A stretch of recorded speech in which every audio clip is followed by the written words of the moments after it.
Hey! Hello, and thank you once again for joining us for Drunk Doctor Who. Wait, did you lose your pen? No, I have it here. I thought I lost a page out of my notes. Okay, well check. You've got a whole other notepad. Where'd the other notepad go? It's over there. Yeah, you should get the other notepad. Alright. Well, that's from like several episodes. Serials, yeah. Alright, so welcome to Drunk Doctor Who, episode number 42. Today is the 3rd of February, 2020. Post-Super Bowl. Post-Super Bowl. We watched the Super Bowl last night. It was fun. The Chiefs won. Yay, Kansas City Chiefs. Boo, 49ers. They deserved it the most. Yep, we got they were awesome. Mahomes. Youngest Super Bowl MVP of all time. Really? Yeah. It was not aware of that, but cool. Alright, awesome. Came right here from Tech. Yep. He's from Lubbock here, where we live, and he played for Texas Tech, my alma mater, and now he's a Super Bowl champion and MVP. Guns up. Yay, Tech. So, anyway, alright. Today we watched Fury from the Deep. Like I said, 42nd serial of Doctor Who. Also our 42nd episode, because we're still running congruent. You see that magic? Okay. A hole in my pocket. It was 6 episodes from March 16th, 1968 to April 20th, 1968. And the companions were Victoria and Jamie. What are we drinking today, Ed? Alright, I am drinking Paisano wine while I am still not on keto, although I'll be going back soon. And what are you drinking? I'm drinking stevia Coke, water, and crackberry. Cranberries, blackberries, apples, and crack. Wait. Asterisks. The Coke has vodka in it, right? You go over to the Russian standard. Yeah, Russian standard. Earlier it had Jameson in it.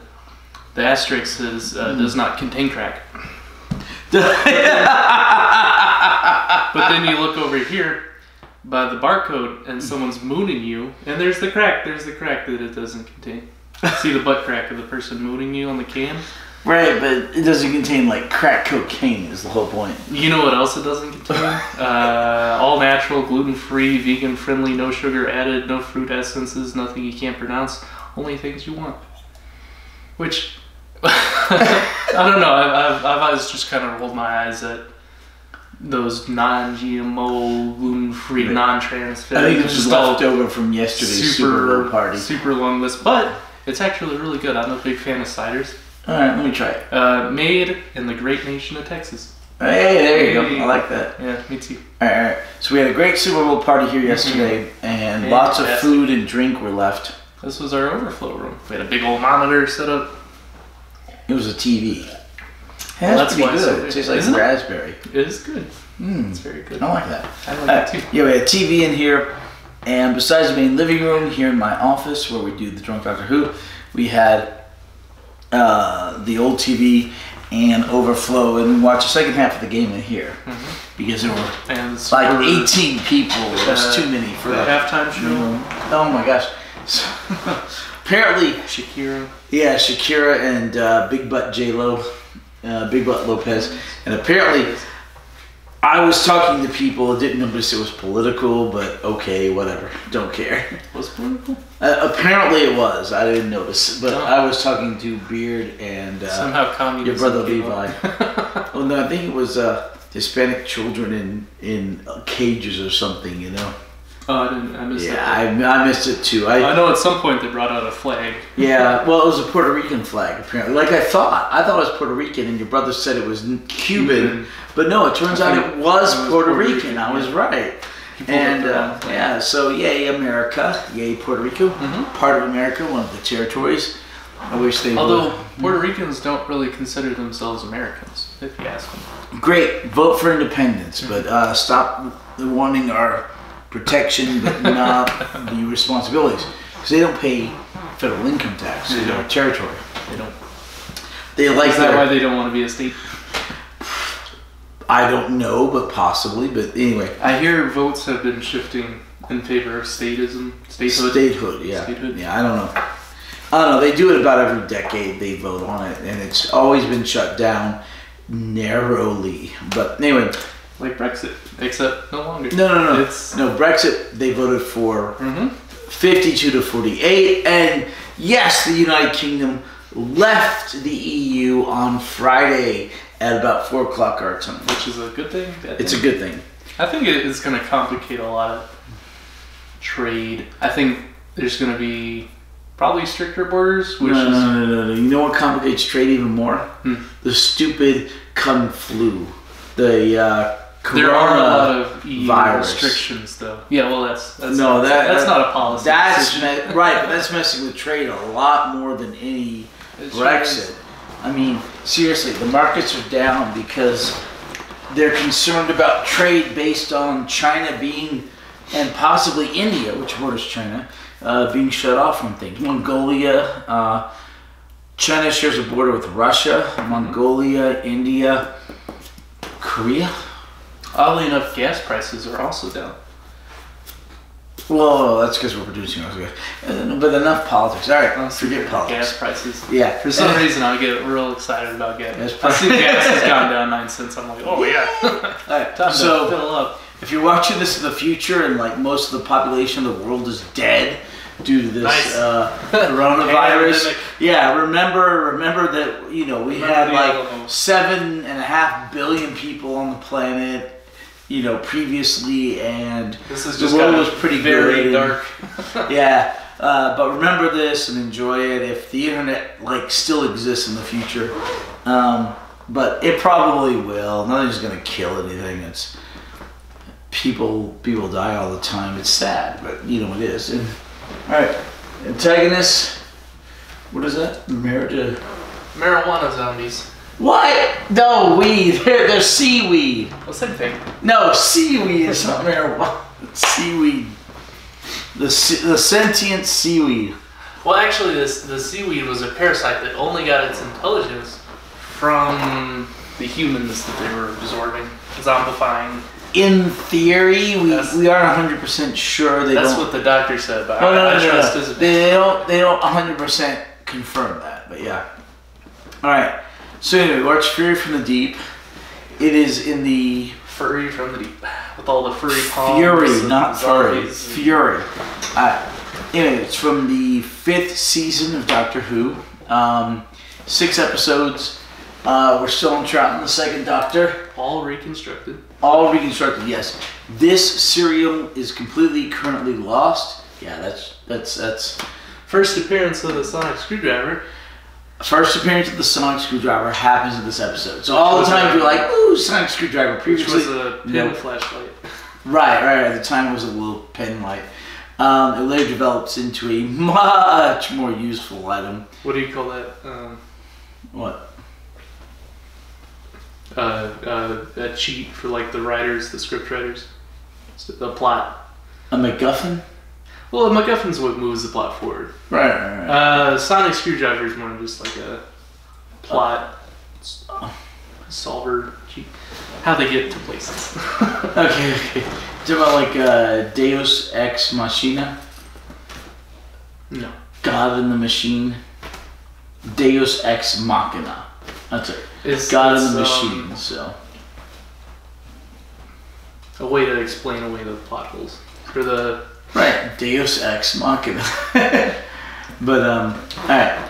So anyway. It doesn't have to be a machine. It could be Captain Marvel. No, the machine is the plot. The machine is the system. Oh. So it's a way for them to write somebody out of a problem. But here, it's nothing of the sort. It's just a sonic screwdriver. Just literally unscrews screws. And he uses that a few other times, long before it becomes the plot-enabling device much later on. Omnipotent lock-picking machine. Right. Which apparently became such a plot device that they destroyed it at some point. They do eventually destroy it, but then it introduce comes conflict, back. I'm assuming. Right, So they could, right. But then it comes back. It does. It always comes back. There's always the sonic screwdriver. But they're always different. So the sonic screwdriver changes in appearance with the Doctor. Why is that? Well, It the same way the regenerates TARDIS changes, the interior of the TARDIS changes with each Doctor. Each Doctor puts their own flair on it, you know. So it's like a lightsaber.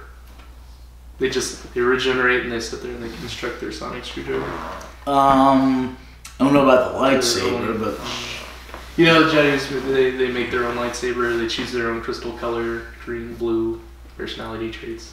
I guess so. I hate modern Star Wars. That's not a modern Star Wars thing. Okay, I mean, I like the original trilogy. Like when Luke Skywalker makes his own lightsaber, and it's green instead of blue, and Darth Vader is, you constructed your own lightsaber, blah, blah,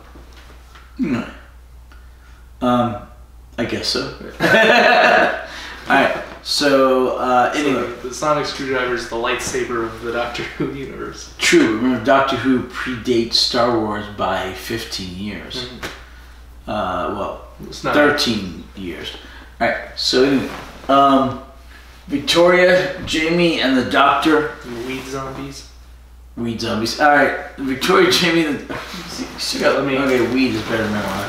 Seaweed. Seaweed. Seaweed. SEA seaweed. Here you go.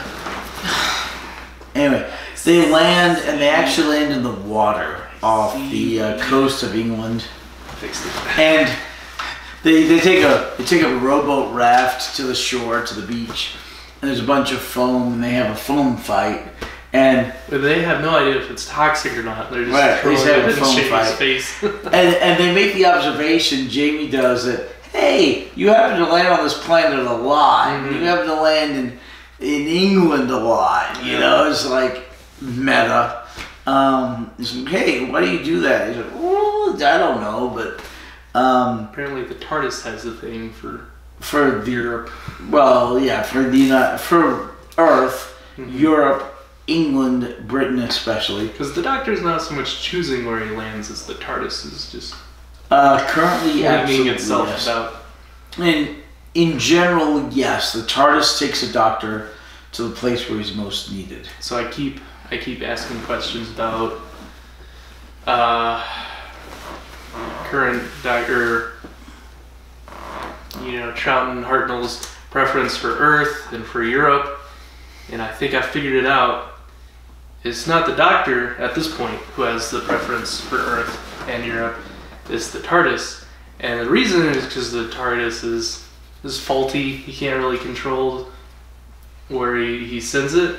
Well, so maybe it's going through this bug to where it's just like return to sender, and it just does this, it keeps ending up in Europe and on Earth because it's a faulty TARDIS in need of repairing, and it's because of this that the Doctor, maybe that's where his preference for Earth comes from and his fondness for humans, because he had so many adventures because the TARDIS kept ending back up on Earth. The Doctor loves Earth because humans are wonderful and resilient. Also that. They're also terrible. And terrible. Well, they're mostly wonderful and resilient. Some humans are terrible, but they're the minority. But B, it's budget constraints, if you have to go to Paris to have an episode or a serial, that costs more money. Doing it in England on the beach or in a quarry, as the common thing, is much cheaper.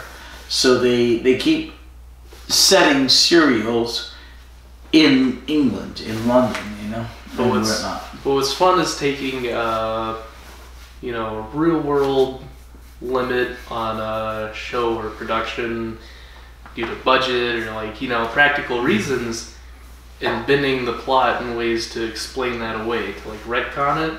Right, so they do that. Like when the purple lightsaber came about, because what's his face said he wanted a purple lightsaber, and then later they go back and retcon it and explain the meaning of the purple lightsaber. What do you mean, what's his face? Who played Mace Windu? Pulp Fiction. Yeah, you're talking about the guy from Pulp Fiction. Yeah. Can't think of his name. Yeah, hold on. The guy from Snakes on a Plane. Yeah, exactly. Anyway, he was watching the early edits of, I think, episode 2, Clone Wars. Yeah. And there's a whole bunch of Jedi fighting in this arena. And he said, I can't, pick myself out of a crowd. Can you give me a purple lightsaber? And Lucas at first was like, no, that's dumb. There's green and there's blue lightsabers and red. And then later he's like, okay, we'll give you a purple lightsaber. And it's just because he wanted to be able to pick himself out. And then later on in the lore, you go through all these like Knights of the Old Republic, and they explain, you know, the meaning of the purple lightsaber. Like blue is the Guardians, and green is like the Sage Jedis, and even, you know, lightsabers were only ever supposed to be blue and red, like light side, dark side. But then the reason they gave Luke a green lightsaber was because they're filming the desert scene where he's on Jabba the Hutt's prison transport. Mm-hmm. And the way the lighting was working, the blue wasn't standing out on the desert backdrop, so they made it a green lightsaber instead. And then later on they went in and explained it in the lore of, well, you know, lightsabers depend on personality and stuff. Okay. Back to Doctor Who. Do you like my dungeon group here?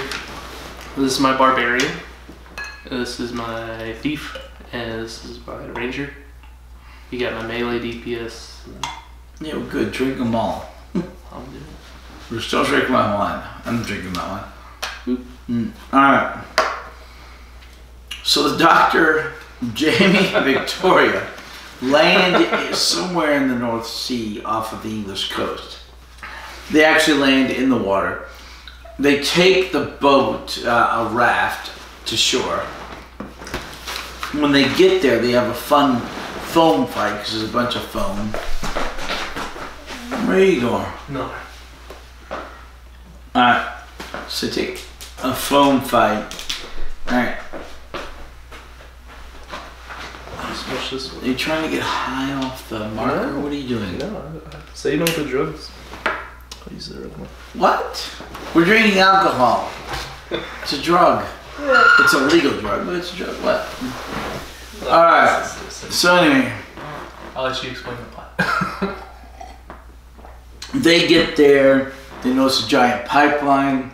The Doctor wants to investigate. He's like, ooh, this is interesting. And he uses a sonic screwdriver. First time we ever see the sonic screwdriver. To actually screw drive off a bolt, a nut. And then they investigate the pipeline. Then they're shot and tranquilized by some people, some guards. They wake up in a guard room for this complex that apparently takes gas from the sea, which we know happens currently. Remember, this is the 60s, but they're doing this in the future, which is probably our day. There's a complex. What the heck? Yes. Eastern Seaboard Gas Operations. Oh, I just touched it. Yeah, I did. Okay. Anyway, for reference, that's what. For reference, that's the symbol of the gas company. Brand It'd be an logo. interesting tattoo. Anyway, I like the Cybermen logo better. well, a few people would get this. Anyway, you have to be a real Doctor Who in order to get it. Anyway, so right. So they get tranquilized by these guns from the guards. They wake up in the guard room, and the guards are like, "Hey, you did this," and they're like, "Wait, what do we do? Where are we?" And eventually, they figure out that the guards give them some. What is it? Something gas.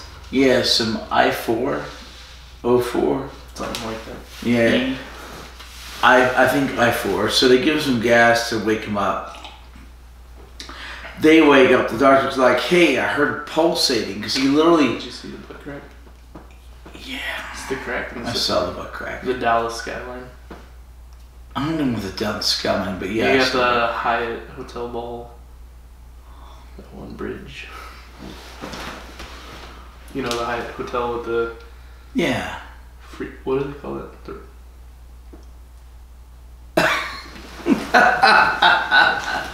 You're saying? Anyway, so they wake up, they go, and the Doctor, who pulled out literally a stethoscope to listen to the weird pulsations in the pipeline, said, "Hey, I heard something in the pipeline. Sounded like a heartbeat." They're like, "Well, we don't know you. You seem to have been messing with stuff. We're going to lock you away." So people who are in control of the faculties lock the Dr. Jamie and Victoria away. So the Dr. Jamie and Victoria try to escape. The Dr. and Jamie are trying to mess with a ventilation shaft cover. And Victoria's like using a bobby pin from her hair to try and pick the lock on the door where they are. Obviously, despite the futuristicness of it, they're still using mechanical locks, not electronic or whatever. Ooh. Not bad. Not great, but not bad. So they eventually escape. The Doctor, Jamie and Victoria wander around looking at things, trying to figure out what's going on. And there is the commander of the base, which sends a gas out, called Robson. He's called Robson. And he's really defensive and really proud that the gas has never stopped flowing while he's been basically just a dick. Commander there. Yeah, he's a real Hanyak. Endangering the lives of all the rigs. Yeah, real Hanyak. People. Anyway, and there's Harris, is that his name? Harris, yeah, the second in command, who's a young scientist. Anyway, Robson is like, no, I don't care what's going on with everything. We're not stopping the gas flow because this station provides all the gas for southern England and Wales. We're going to keep the gas flowing. It's never stopped while I've been in control. And apparently it's been in control for 25, 30 years. You know, it's a natural gas scenario.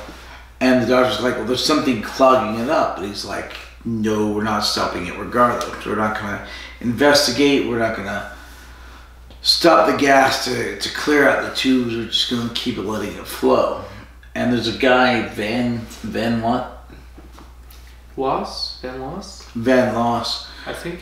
Yeah, he's Dutch. Van Loss, Dutch, French. Yeah, no, dude. Dutch, very Dutch. Who is there from The Hague, as he says, the Hog. Hog. But The Hague, who is there as an advisor. He's like, wait a minute, you gotta do this. So eventually the Doctor and Victoria and Jamie are wandering around after they escaped from being locked up. And Victoria wanders to the oxygen tank room. Apparently there's a room where they give these oxygen tanks.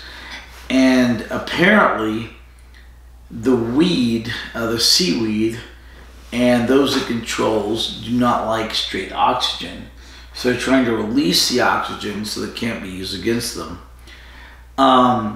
Victoria goes in the room, ends up turning off the release of the oxygen. She gets locked in the room and the foam starts coming in because somebody opens up the emergency air duct valves, and she sees gloved hand. Yeah, gloved hand. The same white gloved hand that grabbed Harrison's research binder from his backpack. Well, at least a gloved hand. We don't know if it's the same one, but yeah, a gloved hand. Well, there's only one person. We find out later there's where the second one doesn't put his. Okay. He doesn't put his white gloves on until he's at. That's valid. House. That's valid. So because he doesn't have hairy palms yet. Yeah. Well, it's usually the back side of the hand, but yeah. Anyway, so Victoria screams because there's something in the air duct vent that looks like some sort of seaweed creature. She's eventually found, released, and they're like, what the hell are you doing here? She's like, well, I came in here because I was trying to hide, and these things were on, I turned them off. They think she turned them on, and I saw that creature. Did you talk about how they escaped after they woke up from the... Well, yeah. Because the air duct... They were trying to do the air duct. She's picking the lock. Right, but she picked the lock, right. This was a good serial for... Victoria. Yeah, it was. She's very credible, viable. Proficient. Yeah. screaming and picking locks. Fishing and screaming. Alright, so this is a maturing moment for her character arc. It's really yeah, agreed. So showing her skill set. Really done that before. So there's a second guy, Harris. He's second in command of the space. His wife is having trouble getting in because the base is on lockdown because several of the satellite bases. Maggie Harris. Several of the satellite bases are shut down. Well, they can't contact them. He's trying to show the fact that there are anomalies and problems with the pumpage of the gas. And he has a folder and it gets stolen from him. And he's like, well, I'll go get it. And he goes and he bumps into his wife. He says, hey, can you bring me this? And his wife is like, yeah, I can. She goes and finds a folder on his desk, even though it was stolen by a white gloved hand. Does it look like I have a mohawk when I do this? Not really. Oh, okay. Just a little, but not really. Anyway, so she finds a folder. She opens it up. And there's seaweed in there. She starts with the seaweed. The seaweed infects her. And she ends up slowly but surely becoming sick, ill, and then comatose. And the seaweed truly infects her to the point where she is controlled by this Fury from the Deep seaweed monster entity. Just like the other people in the serial, Oak and Quill, who were infected by it and controlled by it. Because apparently the seaweed entity is cognizant and alive and sentient, and once it takes you over, it can control you and utilize your mind, like it did with Quill and Oak, to control others. And it was trying to control Harris, but it failed, got his wife instead. Speaking of Oak and Quill, they show up at Maggie's house to fix on the kitchen stove. Right, Harris's wife, yeah. And then there's a very iconic, creepy scene at the end of episode 2, right? Quill. Where Quill, saucer eyes, yeah, he screams, charcoal biscuit mouth. Right. The actors Quill and Oak, who played Quill and Oak, had to chew on charcoal to get their gums and their teeth black, and so Quill screams like ah, and his mouth is all black. His eyes open so wide. Yeah, his eyes open so wide. He looks really freaky, and it is literally a quintessential and very specific, iconic frame from classic Doctor Who, especially the second Doctor. The reason he does that is because he's emitting gas. Right, he's emitting gas. He's having a poisonous burp. Yes, to poison the human, which in this case is Maggie, Harris's wife. In the meantime, the phone keeps coming into their apartment because the phone is necessary apparently for the takeover of human beings. The Doctor, even though he, Victoria, and Jamie escaped, is finally recognized as an expert on what's going on, and they're kind of let loose to do what they need to do. Harrison pulls them from Robson's imprisonment because the rig doctor is out on one of the rigs. Right. So Harris knows that the doctor is the doctor, so he's like, you gotta come see my wife because she's not feeling well over the phone, stung by seaweed. Right. So they show up at the apartment. Yep. After she's been stung by the seaweed, and the doctor's analyzing the seaweed. Well, this is episode 3. That's how. Yeah. So they find his wife Maggie laying on the floor. There's gas in there. It's not the good gas. They turn off the gas from the stove, which Oak and Quill had turned on when they had messed with her. And then the foam from the outside keeps coming in. And the doctor and Victoria run up the stairs, and they're on the roof, and Jamie's stuck on a table in the kitchen, and eventually the doctor and Victoria manage to remove a skylight and lift Jamie up from being engulfed in the foam. And Maggie is nowhere to be found. Right, Maggie's nowhere to be found. Because apparently the foam has something to do with you being taken over by the seaweed and becoming one of the seaweed people like Oak and Quill and Maggie and Robson. Right. So they escape. And towards the end of the episode, Robson is found in his quarters. He's going to sleep, and the foam is coming through the ventilation ducts, and there is a tentacle and a seaweed monster in it. And he runs out screaming when he's found by Harris. So he's kind of gone slightly mad. But it turned out that he has been taken over by the seaweed stuff, and Harris's wife has very much been taken over by the seaweed stuff, and she literally walks into the sea to die to join the seaweed stuff. You know, children's show. Doesn't kill her. Spoiler. Oh, a spoiler, yeah. She's like zombified through the seaweed stuff. I guess Well, they become what do you call it? What are alligators? Land and sea creatures. Amphibious. Yeah. Amphibious. Seaweed zombies are amphibious. She walks into the ocean to the wherever the seaweed mainframe is. Mm-hmm. So, she tells Robson, you know what to do, obey, you will get your orders. Robson's like, sure. She walks into the water. In the meantime, Harris has called the big boys out from London, and he's taken over control of the whole project because Robson is freaked out. He does that.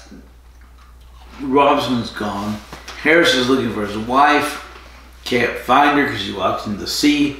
When he finds Robson. Robson just walks off because he's controlled by the seaweed. And so Harris goes back to the main base. They're looking for Robson, but he ends up winding up in his own quarters, asleep. The doctor, Jamie, and Victoria are looking around, trying to find out what's going on. This Van, what's his name? Van what? Van Loss, Dutchman. Right, Van Loss, the Dutchman. He's like wanting to go down and inspect the main valve at the bottom of the shaft down here. It's the only thing I can figure out what's going on that's wrong. He does that, and he gets completely eaten by the seaweed and the foam. Mm-hmm. The doctor and Jamie are like, well, wait, we need to go investigate as well. They go down, and they're nearly eaten by the seaweed and the foam, but they escape because they're climbing up the ladder. They're supposed to be taken up by the shaft, the lift. The problem is Oak and Quill are controlling it, mm-hmm. and they've left. They knocked out Victoria, mm-hmm. who's watching out for them. So the doctor and Jamie get up to the top. They find Victoria knocked out by Quill and Oak. And she's like, well, I don't know what happened. These engineers were over here, and then I was knocked out. And they're like, well, they must be taken over by the seaweed, which is shown earlier because Quill and Oak, where they were trying to take over Harris's wife, had the seaweed growing on their hands and their arms. So then the doctor and Jamie and Victoria this whole time has been freaking out. She's been giving signs of being too skittish, too freakish. She wants to stop traveling with the doctor. She's giving off all these signs. So eventually a Mrs. Jones shows up. She's from London. She's in control of the whole operation from there. And she was called in by Harris. She shows up and she's like, what's going on?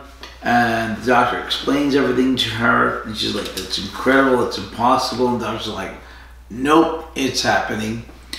And at the same time, the seaweed foam creature is showing up and breaking out of this section of pipe they have with the plexiglass to protect them that they can actually see from. And when the creature breaks out of the plexiglass, what? You know they can make like transparent steel now? Is this like whole purification and like pressing process, and they can make steel, like a steel plate that is as transparent as glass? Nope, I didn't know that. This is the future, man. They're gonna use that stuff in like aquariums and space shuttles, or like deep diving equipment. Can they really do that? They're making transparent steel, yeah. They've done it. It's just really expensive, but as technology improves, it'll get cheaper and cheaper to manufacture. It's going to improve deep sea diving equipment, because the problem with, like, you know, glass, that you need to be really strong. Because the stronger you need it to be, it just gets thicker and thicker and more opaque, and it's harder to look through. But with transparent steel, it's as strong as, you know, a steel plate, but it's transparent like glass. Okay. So it's really cool.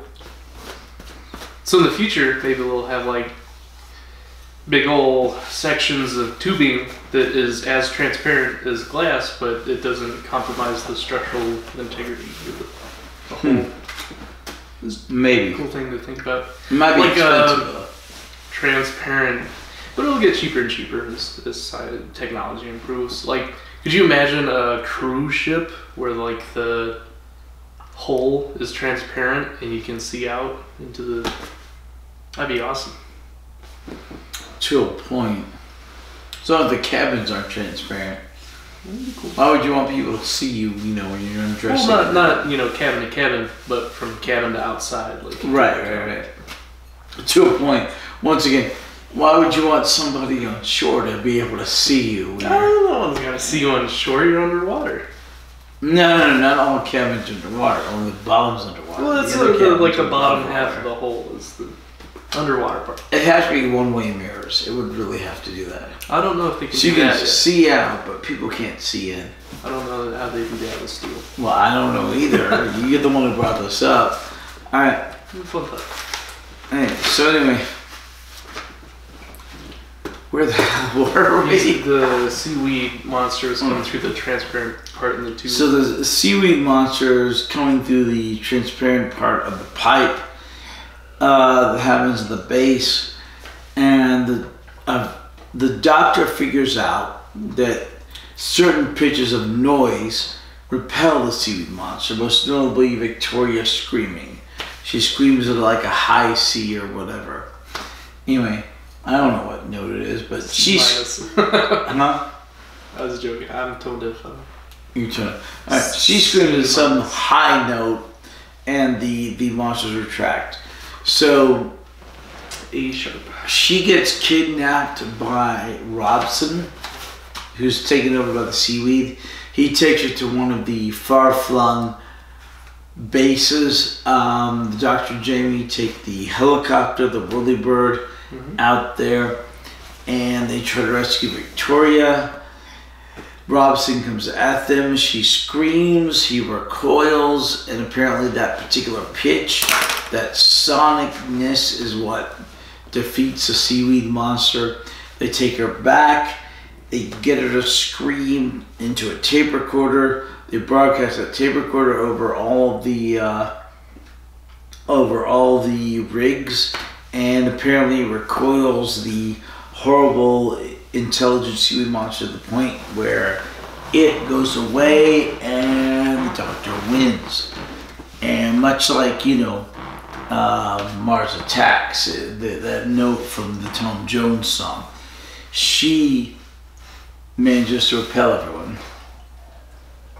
Much like I do with women. No, you got Sarah. She's wonderful. She's beautiful. Anyway, so originally it was going to be the bagpipes of Jamie McCrimmon. Which would have been awesome. Right, which would have been awesome. But they decided upon Victoria and her note of screaming, and that's awesome too. This is her last serial. She had to have a major role. So Victoria keeps questioning this life with the Doctor over and over again, the peril, the danger in which she is placed, and she decides to stay with the young couple, which Harris's young couple, which turns out Miss Harris has returned to her husband, and Robson is returned. Basically, once the seaweed is destroyed, all the people who they thought were dead get to return. So Victoria stays. And the Doctor and Jamie give her a day, 24 hours, to consider this. And she stays. And that's the end of Victoria.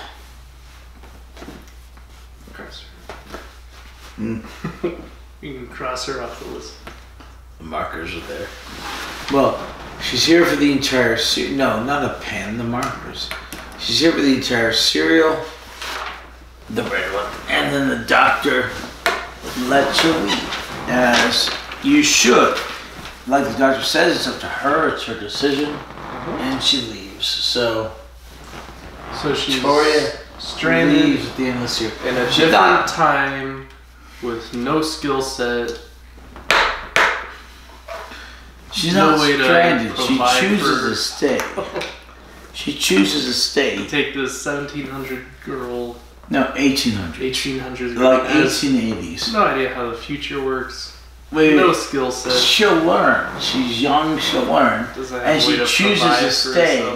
She chooses to stay in this 21st century scenario, which is our time. Escape the peril of the Doctor's adventures. Constant invasion. So at the end, the Doctor and Jamie head off to the TARDIS. Sadly. And they lift off. And the TARDIS has a very different dematerialization than it usually does. Normally they do it fades out over the film. This way it just takes off. Well, yeah, back into the deal. Now remember, this reconstruction, just as a note, this particular serial is currently under animation. Yeah. They're animating it right now, and hopefully will be released by the end of the year. And we will eventually rewatch this with the animation for this podcast when we do cleanup for the second and first Doctor at the end of the second Doctor's run. So when we get to the end of every Doctor, if there is cleanup to watch, we will watch the cleanup, which will include this and the Macro Terror, and then hopefully the Faceless Ones, and whatever else has been animated by then. Oh, so and a lot to catch up on. Well, like 3 or 4, and we'll watch Adventures in Time and Space, the documentary about the first Doctor, or docudrama about the first Doctor. And that's when our episode count will diverge from the serial count, because right now it's all reconstruction, but soon it'll be animated. It'll be great. What are you looking at? For best results, pour directly into mouth. Okay. Alright. What are your questions? Why did the TARDIS have a different dematerialization than it normally does? Floating up and floating down rather than just fading in and fading out. Because it fit the plot. Whoa. It was good for the plot. So it didn't phase in. It fell into the sea. Why is it good for the plot? Because I wanted to row the boat onto shore. But you could have the same thing with it materializing. Let's see. Correct. Or when it dematerializes, why did it have to whoop, get beamed up into space? Because it was literally a reverse of the scene where it fell into the sea. Mm-hmm. They got a new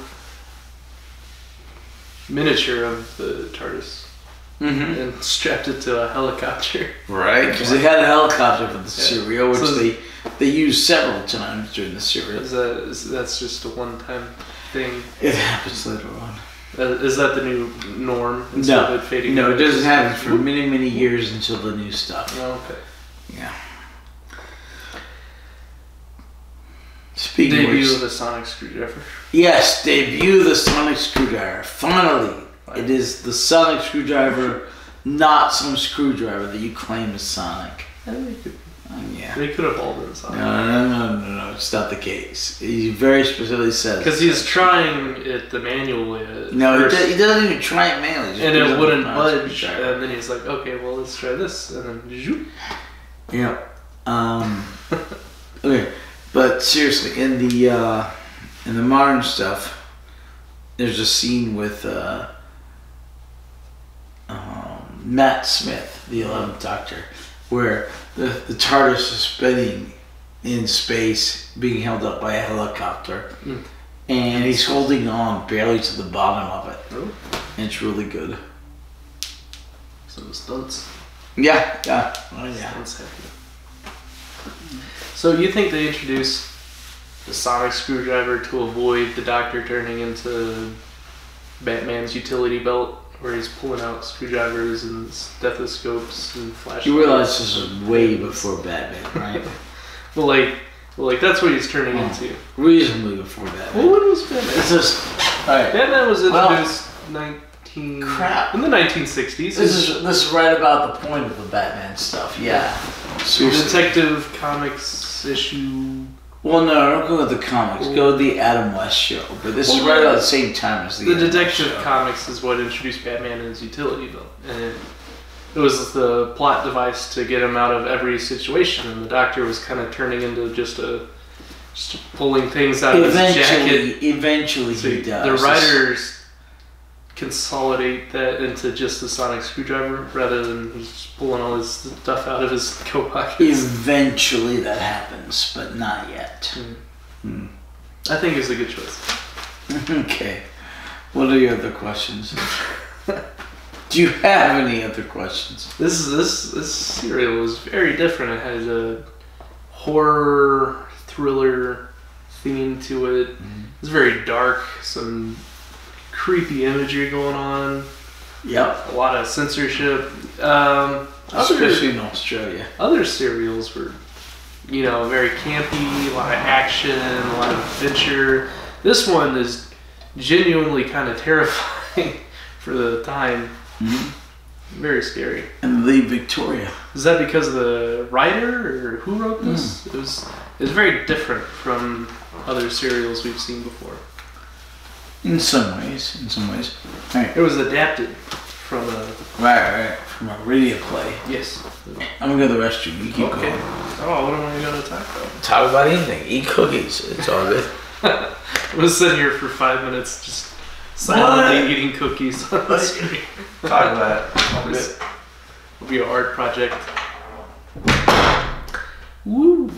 Alright. Yeah, I'm still in shock about Kobe Bryant. I didn't watch a lot of basketball. I know he's retired, but I'm still sad about it. It's kind of, it's really sad when people go before their time, and it just makes you think, you never know how long you're on this earth, and to live life just as best you can, because you're never guaranteed another day. So I've been thinking very introspectively about how I've been living my life, and that'd be my encouragement to you, the viewer. Thank you for joining us. Let's talk about... So this was a reconstruction, and with every loose cannon reconstruction of a Doctor Who serial, they always find someone, like one of the old cast members, and they interview them, and they help build the reconstruction by their insight on how the production went on and what it looked like. And anyway, they always have these really cool interviews, and so they interviewed the actor Harris, the actor that played Harris in the serial, and he talked full of details. He talked about his whole hiring process and the acting process and all this stuff, and he was very detailed, which was very cool. But he said something about Troughton's portrayal of the Doctor, which struck me as really odd. Now, I've really enjoyed Troughton playing the Doctor so far. It's very different than how Hartnell played it. They both have their pros and cons. I think they're really both very skilled at playing their own iteration of the Doctor's personality, of their, regeneration. Based not on performance, but solely just personality and traits. And who I would say I enjoyed Troughton's portrayal more. I think he's funny and witty. I like it. I like the new Doctor's personality. But the actor they interviewed, the actor that played Harris, during his interview said something about how Troughton plays the Doctor, which I don't necessarily agree with. He called Troughton a minimalist actor who put minimal effort into playing the Doctor and doing his scenes. He said he didn't attack the role. He just he did attack the role. He attacked the role in a minimalistic way. Yeah, but I think he's more subtle. He does a lot of facial expressions in his acting. Mm-hmm. But I don't want to say he's a minimalist. He's hard to tell in the reconstruction. It is hard to tell in the reconstruction. But yeah, maybe it was just the serial that he was talking about, because that's the only serial he worked with him on. So maybe he's a little different in this one than other serials. I don't know. But Troughton's awesome, and his style of acting is awesome. Yeah, I just was talking about that. So if you had to compare Hartnell to Troughton, I know they're different generations of the Doctor, so they have different personality quirks, and they're both very talented actors at playing their each respective generations of the Doctor. But not on performance, just solely personality and personal preferences. Who do you like more, Troughton or Hartnell? Troughton's my second favorite Doctor. I agree. I like Troughton. Right. Tom Baker, number 4. I thought Tom Baker was your number 1. He's my number 1, but he's the 4th Doctor. Oh. Then Troughton, who's my second favorite and also the same Doctor.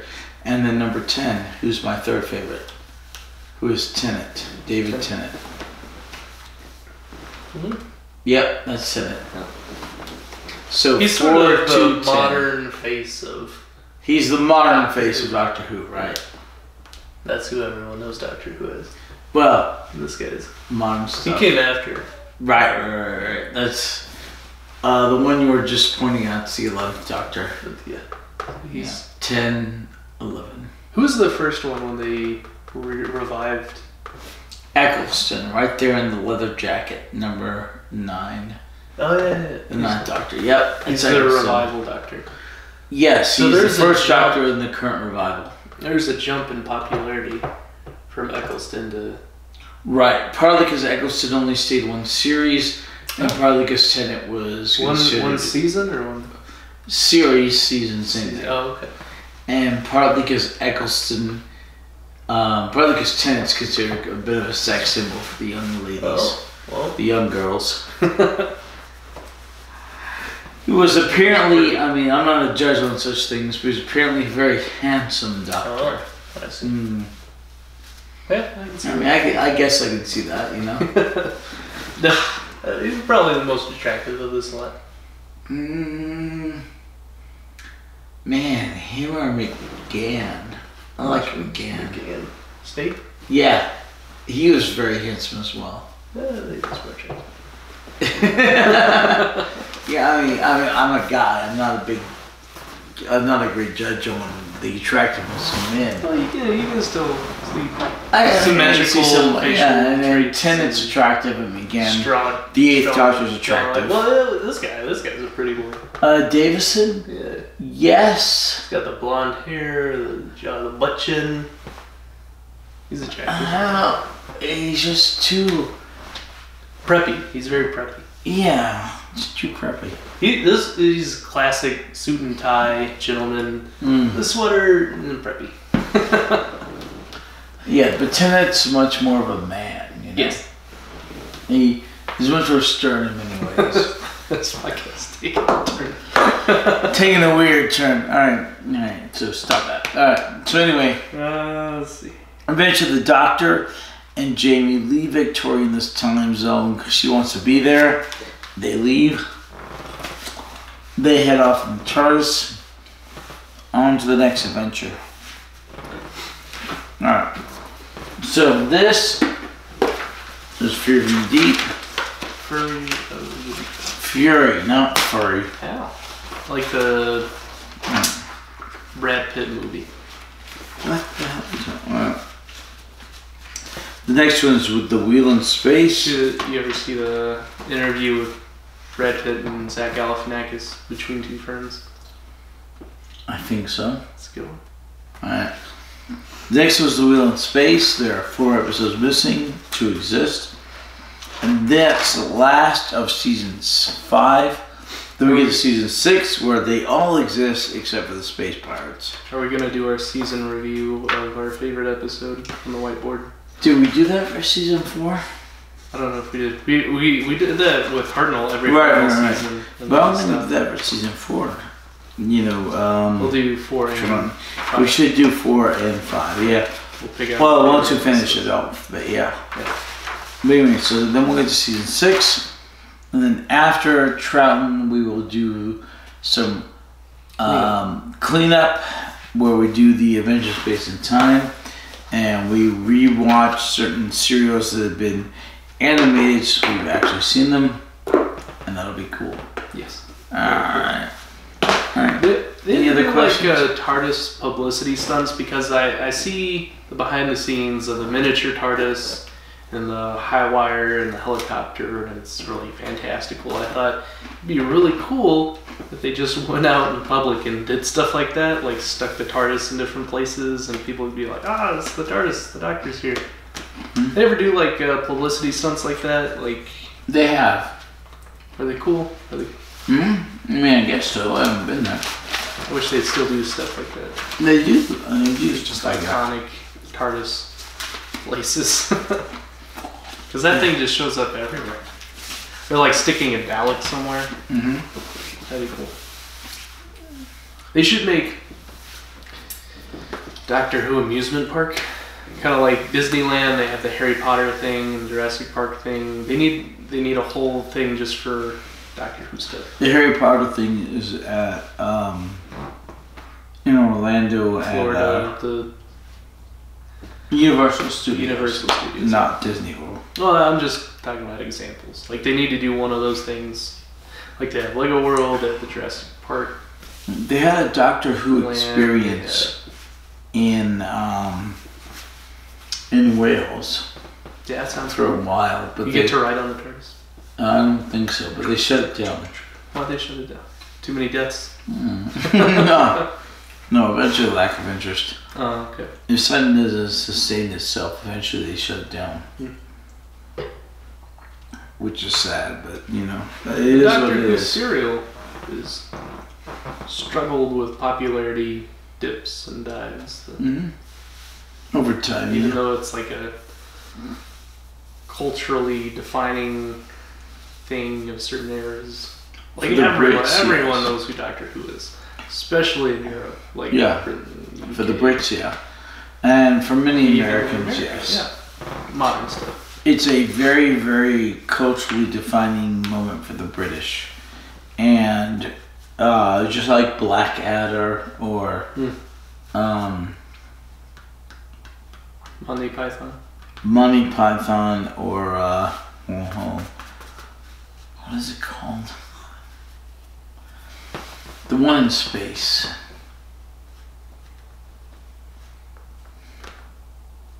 Don't know that. No, there's oh my gosh. Why do I forget things when I'm drunk? Thank you for doing it. No. There's one in space.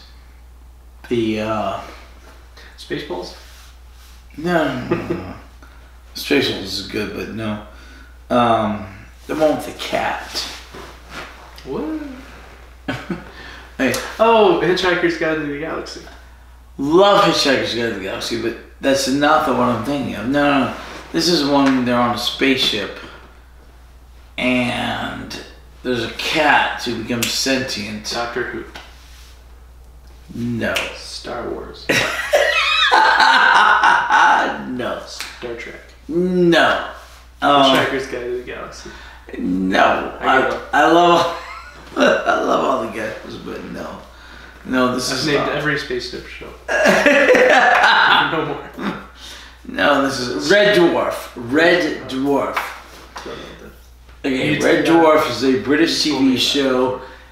It's set in space where pretty much the human race has ceased to exist, but there's one guy who wakes up from hyperspace sleep, and there's a sentient cat and the computer, and that's about it. And it's funny as all get out. And you put that on the same level as like culturally defining. Is that popular? I would put it on the same level as Blackadder. Okay. Just a notch below Monty Python and Doctor Who. Cool. It is really good, and I hope they don't ruin it. Because they're talking about doing a remake with... They're remaking everything. They're making another Dune. They're making another Danger, Will Robinson. They're making... They've run out of ideas. And they're just doing the same thing over and over and over again. Preying and monetizing nostalgia and previous generations by remaking. And they had... And I wish they'd just come up with original things. But unfortunately, so many original concepts are just turning into commercial failures. Like, what was that one that just came out with the moving cities? The moving city. Yeah. Oh, London was on wheels. A lot of CGI. yeah. It was based very- on the books. Based on It the was books. very original. It was very cool. They threw a whole bunch of money at it. A lot of CGI. Lost a ton of money. Right, and they had Not gonna make Mr. a sequel yet. And they had Mr. Jones in it. Mm-hmm. So instead of going out on a limb and trying original things and adapting new different books to movies, they're just remaking things and shoving extra sequels in places, and it's a slog. Yeah, I'm kidding. it's become comical. It's just a quagmire of the cinema industry. I'm getting tired. It's like superhero movies are the new zombie movies. Speaking of monetization, we're not monetized as a YouTube channel, but No, they'll never monetize us. We have a whole 22 subscribers and about 18 video watches each video. mm-hmm. but Beard's wife, sweetheart that she is, Shelly. during the Super Bowl party came up to me and she said, I don't know if Hatter has the Drunk Doctor Who podcast monetized, but whenever I watch it, I make sure I watch the whole ad just so y'all get so it gets monetized. We'll never be monetized. So that's really sweet, but I don't think it is really sweet. But yeah, we'll never be monetized. We're small fish, you know. I think for the viewer to get the money from the ad, if they are monetized and partnered with YouTube, they get paid every time the viewer clicks on the ad. Now YouTube doesn't get paid if you skip the ad, but if you watch the ad all the way through, then the person that pays for the ad has to pay YouTube. If you skip the ad, the person who posted the ad doesn't have to pay YouTube for it because it got skipped, but the viewer only gets money from YouTube if someone clicks on the ad. Right, but I mean, we get like 20 viewers. System. I mean, I don't think we'll ever be monetized. Also, we're adult content. Not children. Don't drink. Okay. We'll never partner with YouTube. If we ever grow in popularity to the point where we can monetize the YouTube channel, it'll have to be through pay for our alcohol. Pizza. That'd be great. It would have to be through like a third-party Patreon kind of thing, or viewer donations for live streams, but never. So you're wearing a ring, and Yes. you're not married yet? I'm practicing. Why are you wearing a ring? It's my engagement ring. Men don't have engagement Why not? rings. Women can have engagement rings. Women do have engagement rings. Men don't, usually. Usually. No, this is a wedding ring. I'm married 10 years. Sarah was working at a craft show. That's the wrong hand. And then she bought me a ring from the craft show because she thought it was cool. And I used to wear it on this hand, and then we got engaged. And I said, well, I'll just put it on this hand until I get a wedding band. Right, your left hand is the correct hand. So this is going to be my engagement ring until I get a wedding band. So my wife and I have been married for 10 years. Here's my ring, and he and his fiance, not wife yet, but soon, will be married in hopefully January. And we will celebrate that to a great extent. Here is to a wonderful, happy marriage. You're here. All right. Thank you, Ed. You're welcome. You're welcome. And thank you, viewers. And we will see you next week. And no, 2 weeks. Next week we're doing the good movie night for you and your fiance. Do we know what we're watching yet? Yeah, I think. I forget when I'm drunk, but I think we know what we're watching. But yes, so we'll see you in 2 weeks when we do more Drunk Doctor Who. Tuesday after next. Alright, bye-bye. Wait, no questions? No more questions? We went all through all the questions. We went all through the questions? Every single one. Alright. I think. Let's double check. You really need another notepad. I had this is. Yeah, this is the second one. You need a third one. No, look at all these pages I haven't used yet. Yeah, but it's wearing thin. Seriously. You know what? I just had one page that fell out. No, yeah, that's all the questions. Alright. See you in a couple weeks. Bye-bye. Boom. Boom. Play the outro music, Hattie. There is no outro music.